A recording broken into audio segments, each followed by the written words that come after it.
आप सभी भाई-बहनों का आध्यात्मिक ऑक्सीजन की लघु ज्ञान संदेश कक्षा में एक बार फिर स्वागत है।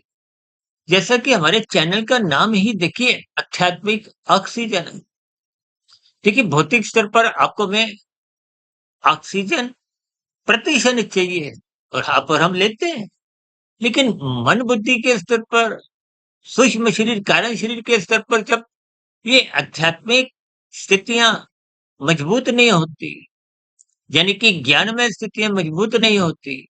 ये आध्यात्मिक ऑक्सीजन यानी कि सत्संग रूपी ज्ञान भीतर पहुँचता नहीं है। तब तक आपके हमारी स्थितियों में यानी कि स्थूल शरीर के स्तर पर आपकी गतिविधियाँ को हो, कर्म को हो, ये फिर एक सही दिशा में चल नहीं पाते। सही दिशा में चलने का अभिप्राय सात्विक स्थितियों से है। क्योंकि शास्त्र तो बार-बार कहते हैं, तमोगुण रजोगुण बंधनदायक, सतोगुण ही एकमात्र मुक्तिदायक। और सतोगुण बढ़ाने का मनुष्य जीवन में ही एक अवसर है और इस अवसर का सदुपयोग करने में ही आपके हमारे जीवन की एक शुद्ध कमाई है।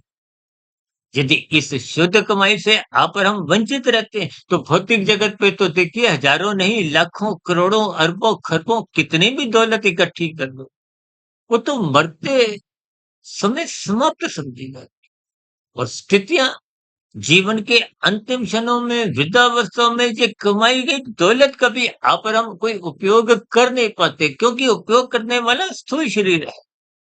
स्थूल शरीर का अभिप्राय 5 ज्ञानेंद्रियों से है। आँख, नाक, जिह्वा, त्वचा, कान, हाथ पैर वाली लिंग, गुदा, कर्मेंद्रिय। यदि कर्मेंद्रियां कमजोर हैं तो नए कर्म भी नहीं होते। ज्ञानेंद्रियां भले ही उतनी कमजोर ना भी हो, कर्मेंद्रियां कमजोर होने से 5 भोग्य विषयों का सुख भी आप और हम भोग नहीं पाते। ऐसी कितनी ही स्थितियां अस्पतालों में आप देखते हो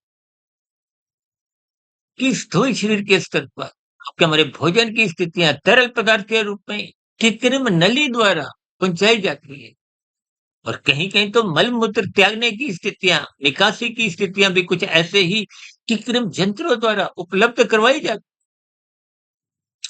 इन सभी संदेशों को भी आप यदि हल्के में लेते हैं, ज्ञानपूर्वक समझते नहीं है, तो फिर मिला हुआ जीवन सात्विक दिशा की ओर मुड़ नहीं।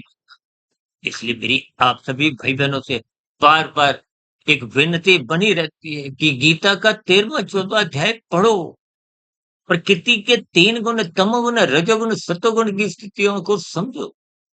तमोगुण, रजोगुण तो बंधनदायक, रजोगुण भले ही 0 की स्थिति है, तमोगुण तो देखिए एक निषेधात्मक स्थिति, जिसका संग होने मात्र से आपके हमारे दिनचर्या में कानून का भी उल्लंघन होता है, शास्त्र विरुद्ध भी कब कितने पाप कर्म होने लगते हैं मनुष्य को ज्ञान के अभाव में बोध नहीं। इसलिए हम बार-बार अपनी चर्चाओं में तमोगुण, रजोगुण, सतोगुण की स्थितियों का इन 3 गुणों से ही आपके हमारे 3 शरीर, स्थूल शरीर, सूक्ष्म शरीर, कारण शरीर का देखिए मनुष्य जीवन कारण शरीर सुधारने के लिए मिला है, शुभ संस्कार बनाने के लिए मिला। क्योंकि नीचे की योनियों में कर्माशय घटता है, जैसे-जैसे कर्मों को भोगते हैं। लेकिन नीचे की योनियों में तो जाना ही तभी पड़ता है जब पाप कर्मों की अधिकता होती है, पुण्य कर्मों की न्यूनता रह जाए। लेकिन फिर भी नीचे की योनियों में केवल कर्माशय घटता है। कर्माशय के साथ-साथ वो जो बुरे संस्कार बन चुके थे, वो घटते नहीं है, वो कमज़ोर नहीं होते। अक्सर हम अपनी चर्चाओं में क्यों कहते हैं कि कर्माशय का ताला नीचे की और ऊपर की योनियों में खुलता है। मनुष्य जीवन में ही संस्कारों का और कर्माशय का ताला होता है। नीचे की योनियों में, ऊपर की योनियों में संस्कारों का ताला बंद हो जाता है।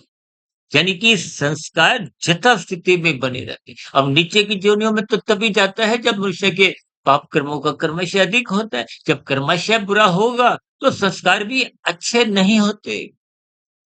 क्योंकि तन के स्तर पर, स्थूल शरीर के स्तर पर आप जैसे-जैसे कर्म करते हो, उसका कर्मशय के साथ-साथ संस्कार बनते हैं। और मानसिक स्तर पर कर्मशय तो नहीं बनता, लेकिन संस्कार बनते। इसलिए तो कहते हैं कुसंग से बचो। अक्सर हम एक उदाहरण बार-बार देते हैं, लाल बत्ती पे श्रद्धापूर्वक रुको। यदि आप रुके हो, मन में श्रद्धा नहीं है, अच्छे विचार नहीं है, तो बुरे संस्कार बन रहे हैं, भले ही आप चालान से बच भी जाओ। इन सभी स्थितियों पर आप भी चिंतन करें। कल फिर मिलते हैं एक नए विषय को लेकर, और शाम को सर्व कल्याण वृक्ष की प्रश्नोत्तर ज्ञान कक्षा में, और कल सुबह ब्रह्म मुहूर्त ज्ञान उपदेश कक्षा में। तब तक अब अपने आध्यात्मिक मित्र सुधीर भाटिया फकीर को इजाजत दें। वीडियो विशेष को ध्यानपूर्वक सुनने के लिए आप सभी भाई बहनों का बहुत बहुत धन्यवाद।